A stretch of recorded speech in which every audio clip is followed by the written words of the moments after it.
Hi guys! Welcome back to my channel. And for today's video, ipapakita ko sa inyo how do I edit my thumbnail using two apps, yung Eraser and Ponto.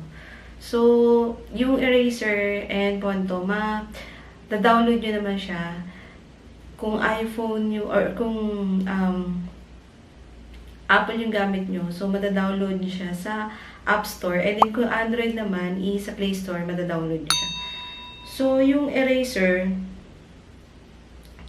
meron ako dito, ipapakita ko na lang siguro dito sa right side kung paano ako mag-edit. So, una muna, gagamitin ko is yung eraser. So, yung eraser, ito. So, sa eraser, yung apps niya, ang icon nun is parang eraser. So, start tayo. Kuha tayo ng, open natin yung eraser. So, open natin eraser. Tapos, pag open na eraser, kuha tayo ng picture sa camera. So, for example, ito. Ito yung bago kong upload na video. So, kunin natin to. Ito. So, sa eraser, gagawin mo lang, kiklik mo yung erase. Yan. And then, click mo yung target area. Yung target area, buburahin natin yung background niya. So, ayan. So, nabura na natin. Kung medyo nabura yung konting part ng kunin natin picture, restore ka lang. Tapos, adjust natin yung width ng pambura. So, ayan. So, buburahin mo lang siyang ganyan. Mga part na medyo parang nabura. So, ayan. Adjust natin. So, yun. Tapos, click mo lang yung done. And then, yung parang arrow. Click mo lang yun. And then, save. Tapos, yes. So, nakasave na yun sa gallery natin. And then, kuha pa tayo ng ibang picture. For example, ito. Ayan. So, erase ulit. And then, target area. Click nyo lang doon sa part na, medyo meron siya nabura. So, gagawin nyo, restore. Tapos, adjust mo lang itong width ng eraser. Tapos, erase natin. So, ayan.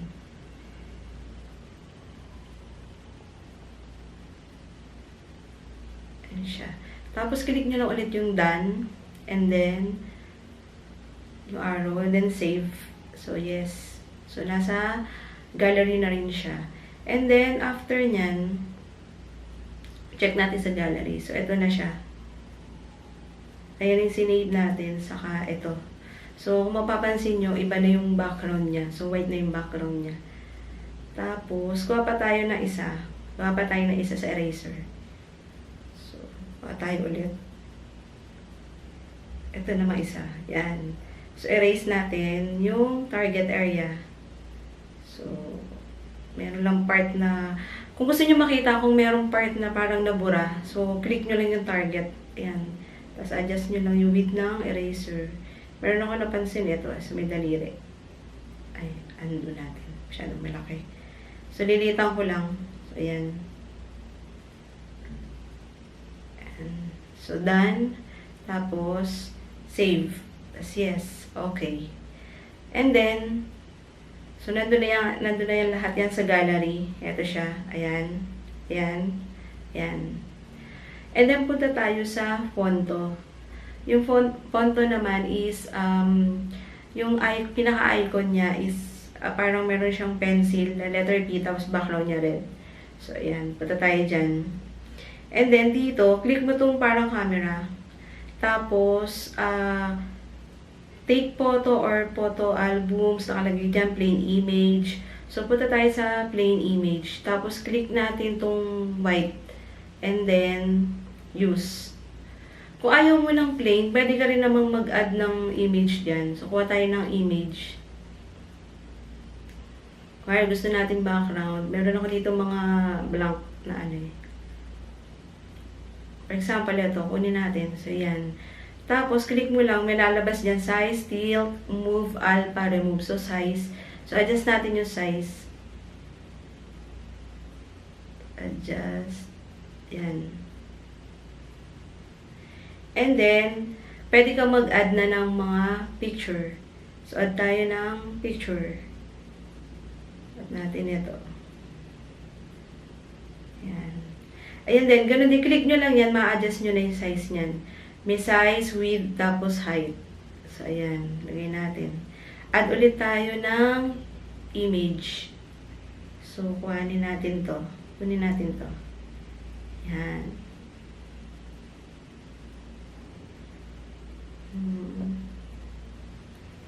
Adjust natin. Ayan. Next, kuha tayo ng image pa. Isa naman. So, ayan. Medyo adjust natin to ng size. Medyo malaki. So, yung plus minus, magagamit nyo rin yan para ayan. Kung ililes nyo yung size niya. Para lumiit. Talakan natin to. Ay, shockings. Pag ganyan, ganyan nyo lang yan. Minsan talaga nagkakagulo-gulo yan eh. Ayan. So, adjust lang ulit natin. Liitan natin to.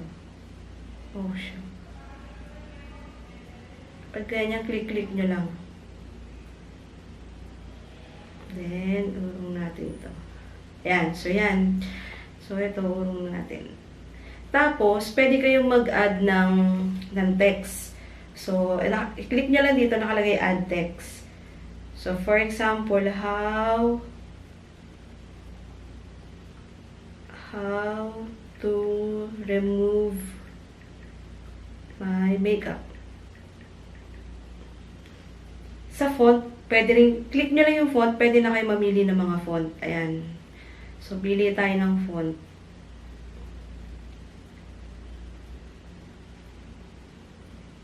For example, eto. So, how do I remove my makeup? So, done. So, makikita niyo yan sa baba. So, dalhin natin dito.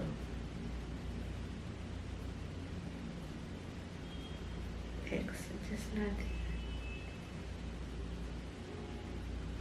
Ayan. Tapos, click nyo lang yun, and then, merong style dyan. So, kung gusto nyo lagyan ng background, kuwari, background natin, black, pwedeng red, pwede kayo mamili. So, black na lang. Yan. So, how to remove my makeup. And then, meron din ditong tilt. Yung tilt, may plus sa minus. So, pwede nyo siyang ganyanin. Pwede nyo i-move ng ganyan. So, sa 0 lang tayo. So, ayan na nga. So, sa bandang side, may makikita kayong parang arrow. So, i-move nyo lang yan. May nakalagay dyang curve. So, sa curve, mapapansin nyo, may plus minus. So, pwede kayong mag-decide kung ganyan or gusto nyo nakaganon. Ayan. So, ako kasi gusto ko yung kanina lang. Yung ganon lang. Simple lang. Nakaganyan lang siya. Ayoko nang may curve.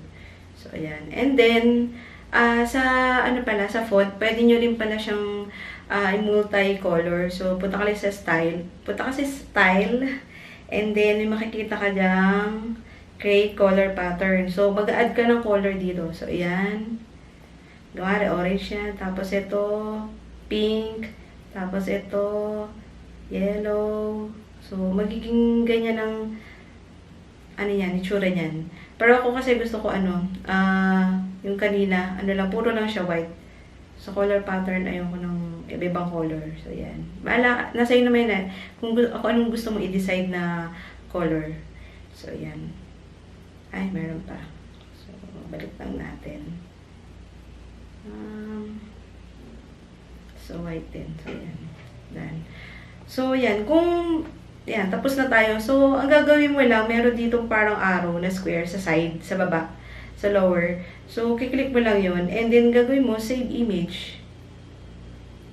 Tapos, nandun na yan sa gallery. So, check natin. So, ayan na siya, sa gallery. So, yun yung way ko pag gumagawa ko ng thumbnail. So, kung gusto nyo, may mga iba-iba pang pwedeng gawin doon eh. Like, for example, Pwede nyo rin pala itong lagyan ng iba pang image. So, makikita nyo dito, may add item. Ayan yung plus. So, merong iba-ibang symbol dyan. So, pwede kayong mag-add. So, ako kasi ayoko na. So, pwede na yung ganyan, simple lang. So, yun lang. Doon lang ako madalas gumagawa ng thumbnail ko sa eraser and ponto. Sana meron kayong natutunan kahit konti kung saan ako gumagawa or nag-edit ng thumbnail ko. So if you're new to my channel, please don't forget to like and subscribe. And see you on my next video. Bye-bye!